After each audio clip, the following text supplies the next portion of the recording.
Pick up at verse 31. And this begins to speak about the Holy of Holies and what would later be known as the temple veil. It says, verse 31, make a curtain of blue, purple, and scarlet yarn, and finely twisted linen, with cherubim woven into it by skilled workers. Once again, angels. Hang it with gold hooks on 4 posts of acacia wood, overlaid with gold and standing on 4 silver bases. Hang the curtain from the clasp and place the Ark of the Covenant law behind the curtain. The curtain will separate the holy place from the most holy place. So here's this veil hung on these 4 posts, made of this wood, overlaid with gold, set on silver sockets. So this was separation, right? The ark was behind in the most holy place, or the Holy of Holies. And out in the front part of the temple, the larger part, or excuse me, the tabernacle, we'll get to the temple later. The larger part of the tabernacle was the table of showbread, the altar of incense, the golden lampstand, were what were out in the outer part. Now, no one went in the back, okay? You went back there to worship once a year. Only the chief priest. The chief priest went back there, and during the Day of Atonement, and would sprinkle blood upon the lid of the covenant, the mercy seat, as it was called. Once a year for the sin of the nation. He would make a sacrifice for the sin of the nation.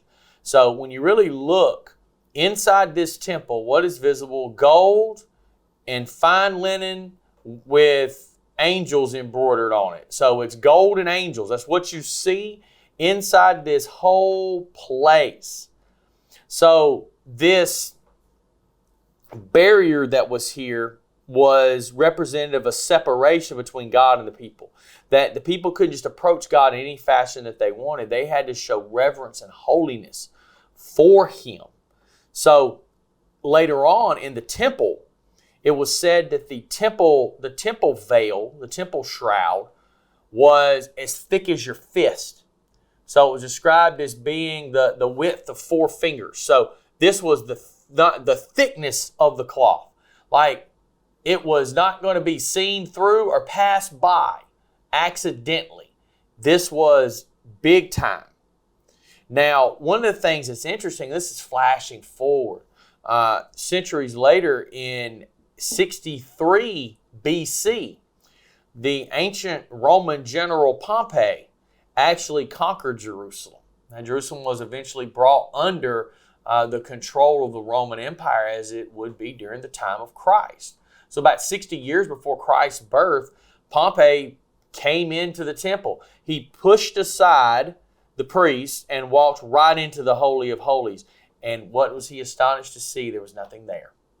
There was no idol. There was no statue. There was no ark. Josephus talks about this in his history. The ark had long been gone since the destruction of the temple when the Babylonians conquered Jerusalem. No one really knows what happened to it. But the priest would still go into the Holy of Holies in what would be known as Herod's temple and sprinkle blood on nothing. They lost that, and they never tried to recreate it. But the tabernacle is the image of heaven, and it gives us the blueprint for what the temple itself would be when it was built by Solomon in all its splendor. You guys have a great day.